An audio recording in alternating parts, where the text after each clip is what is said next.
It's HPR, All Things Considered, and I'm Dave Lawrence. Through Sunday night, very exciting at the Blue Note, a debut for this gentleman at the venue. Jonny Lang is in town.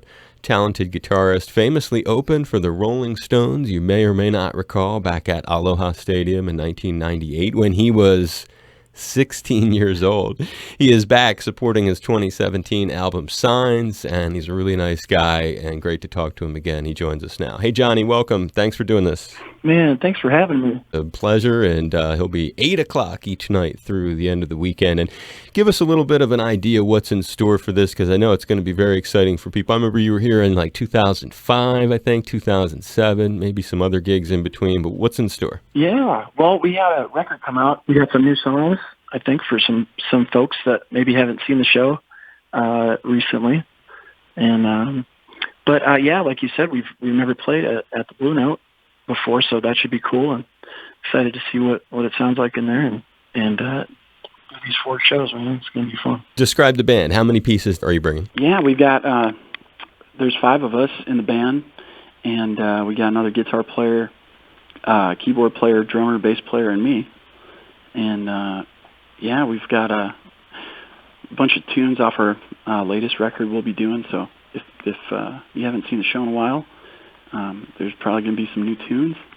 And yeah, we're going to try to switch it up a little bit. So. And you've been here, I mentioned you had 2005, 2007. Were there other dates, or is that it? You know, I'm the worst person to ask.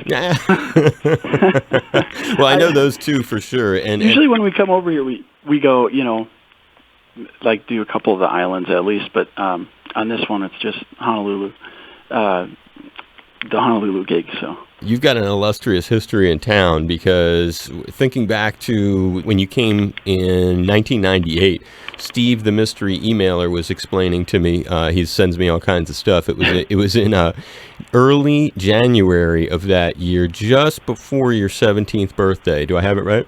Yeah, it was actually the day of my 17th birthday. Wow. I mean, what a present that is. That was pretty crazy. So take us back to when you first got news that you were even going to open for him, because I imagine, because you're such a humble cat, you must have just been blown away, like, I can't believe it. Well, man, yeah. I remember talking to my, I think it was my manager, and he was like, told me about it, and I was like, I couldn't accept it. It was just too crazy. But it was an amazing experience, obviously, and those guys were really, really nice to me and all of our band and crew and stuff. So we had a great experience. Was it just those 2 shows, or did you do more? No, we went out on, for several months, and then we went out on a couple different occasions with them. So, but the one here was the first one we did with them. So. Wow, that was the inauguration of that thing. And how much did you do when you're doing something like that? I'm sure a lot of fans are curious, because you've got to do so many interesting things throughout your life. But when you're around those kind of guys, are they? Do you ever run into them backstage, or is it the kind of thing where you're kind of on separate trajectories? Were there any interesting stories or fun encounters that you can share? Yeah, man. I mean, my personality, I'm trying to stay out of everybody's way pretty much. So, but yeah, we definitely, would see them and talk with them, and yeah, they're very approachable and super cool to us. And yeah, I'm trying to think of a particularly funny or unique story, but I'm drawing a blank right now. Who did you spend the most time with of them? I think probably Keith and Ron, because they seem like they were kind of always hanging out together, and they'd be roaming around backstage. So, and they're hilarious. Right. I mean, everybody knows that, obviously, but just to hang out and chat with those guys in person is such a delight, because they're just hilarious. Now, I know you've played with Ron, because I was watching a really cool video of you playing with Ron and Buddy Guy on stage. But when you were doing the Stones tour, did you ever end up on stage with them?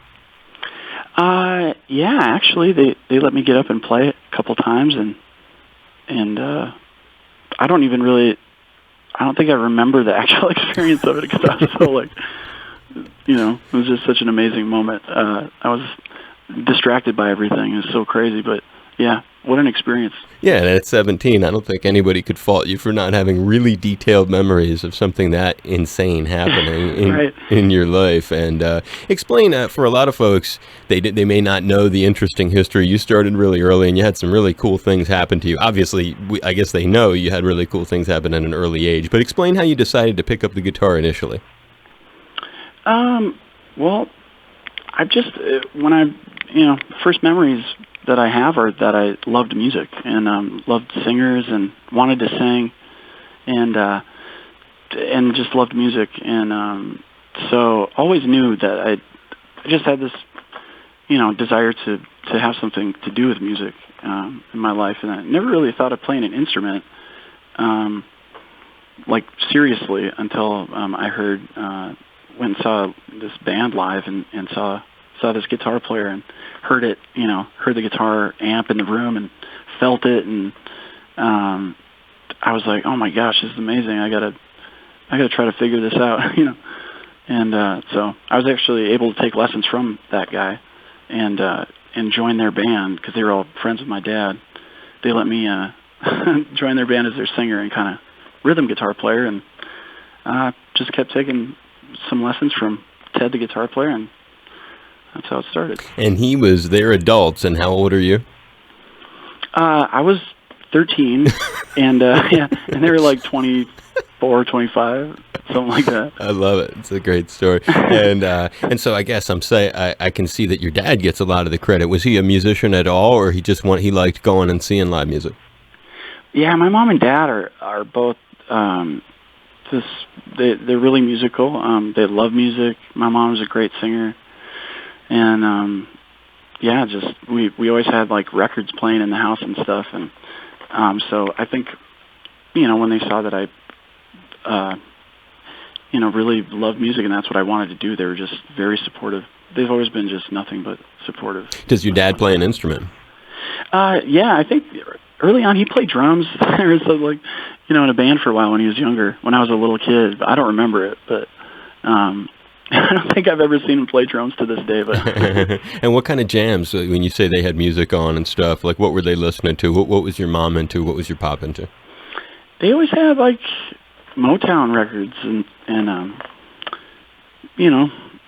just like soul singers and stuff like that for the most part.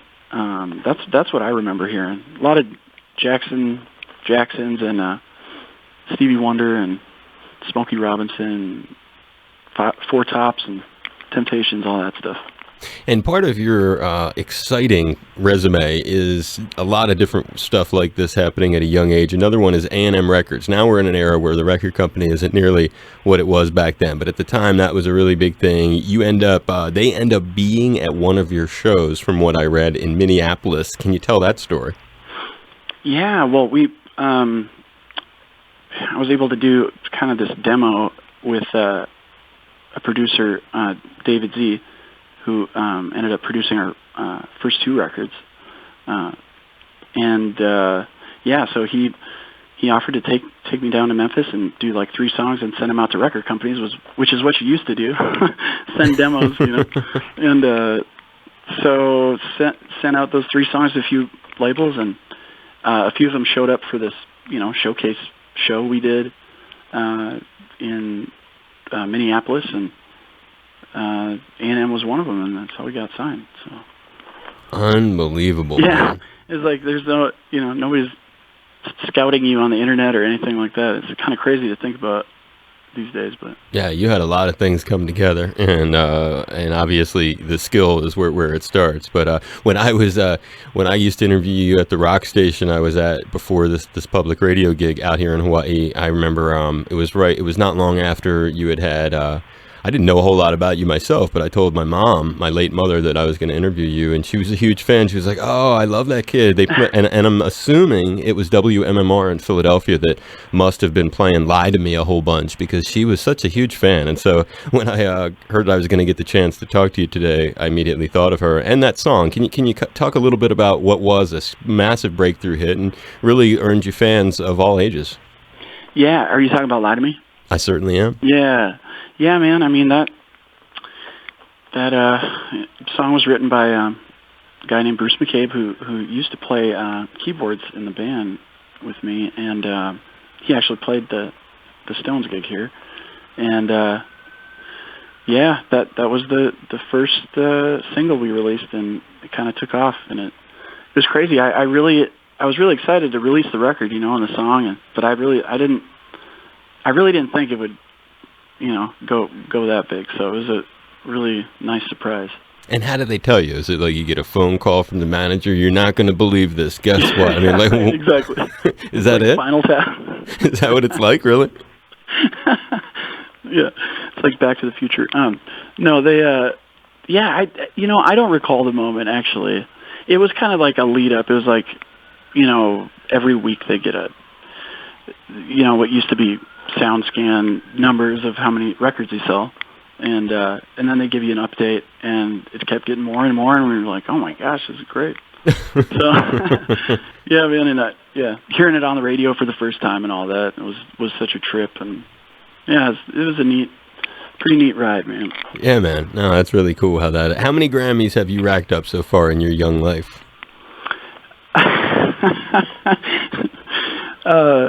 Man, plural. That would be awesome. No, I am fortunate to have one. Married. Yeah, I got one Grammy, and for our record Turnaround, which was I think like 2007, and some nominations. Yeah, I got a nomination for Wander This World, I think. Do you keep the Grammy in some neat place?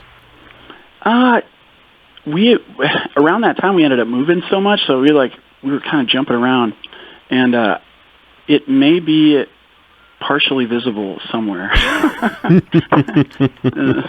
But yeah, I don't have it on the maps or anything. Some people have a neat, I forget who it was telling me, a whole room full of things. Might have been Herb Alpert, thinking of A&M. Some of your experiences, though, do revolve around just remarkable gigs throughout your life where you were able to showcase your talent. We mentioned one of those things, I guess, the Buddy Guy and Ron Wood video that I saw. Was that you at the Eric Clapton's Crossroads Festival, or where was that you did that with those guys? Yes, it was at the Crossroads Festival. And at that was this thing that Clapton did a few times to raise dough for this drug rehab in the Caribbean. He was very passionate about it. He'd sell a lot of his guitars, also to support the Crossroads Center. Did you ever end up jamming with him? Well, not really. On that particular gig, there was a big jam at the end where everybody gets up there, and so it's like 100 guitar players on stage. So I don't know if that counts, but yeah, man, I was standing pretty close to him. Well, it's cool he invited you to be on what is a gig that's close to his heart, too. Can you talk about getting the invite? Yeah, man, he was really nice to me, and what an honor to be invited to, because I believe he kind of personally invites people, mm-hmm. And there's a letter, and it's a personalized letter, kind of, and so it's very, I felt really special, getting that letter and being invited by him. So wow, what a neat cool thing, man. Very cool. And when you talk about that all-star kind of moment where there's just too many cats on stage to even fit, it's kind of like a George Clinton show almost. When you were doing your I see this video you with B.B. King. What was that all about? Playing with B.B. King? Yeah. Yeah, that was one of the first tours I got to go on. I think it actually was the first one. Those summer things he would do, the B.B. King blues thing that like blues experience, whatever he called that. Every summer he would do that. Yeah, man. He was just again, like I've been pretty fortunate to meet the people you look up to, and you want them to be nice, and you don't want them to ruin it for you. Exactly. And I've been pretty nice, pretty lucky that way. Most of the people I think that I've been looking forward to meeting have been really, really cool. BB's at the top of the list. Such a nice guy, and just treated me like one of the guys, and I was just this little kid, and he just didn't treat me like a kid at all. He just, hey man, come on up here. And it was just really nice to me. So. Well, that's the kind of experience, and every time I met him, he was really, really nice too. Actually, interviewed him a couple times, and he was just tells some incredible stories. But when I think of your playing, and I think of that bluesy sound that you have, are there times around guys like that where not just it's an exciting experience for you or a sense of validation that there you are with these people that you've admired, but have there been lessons that you've picked up, not necessarily about playing, but they could be about the business side of the music thing or about how they carry themselves as people? Yeah. Well, I'm the kind of I'm the kind of person who I tend to tune into just the music when I'm in those situations or around folks. So, yeah, I mean, the things you pick up on when you're 3 feet from somebody, are a little bit deeper, just little nuances and stuff like that. And definitely, I think I was definitely paying more attention to him than I was to what I was doing. So. How about, like, I watched you, Buddy Guy you're playing with on the Jay Leno show. Now, that has to be somewhat distracting. You're like, I'm on this national TV show, and I'm with Buddy. Yeah, man. It's nerve-wracking sometimes. It's like one of your biggest heroes and national television combined, and yeah, I get pretty shy anyway, just in like groups of people. So a situation like that is pretty crazy for me. I just have to try to not think about it. What's the Camp Freddy thing? Explain that. Steven Tyler, Mick Fleetwood, and you all together. Yeah. Well, they I think Steven Tyler and Mick Fleetwood opened a club in Maui, a few years ago there. I think it's still up and running.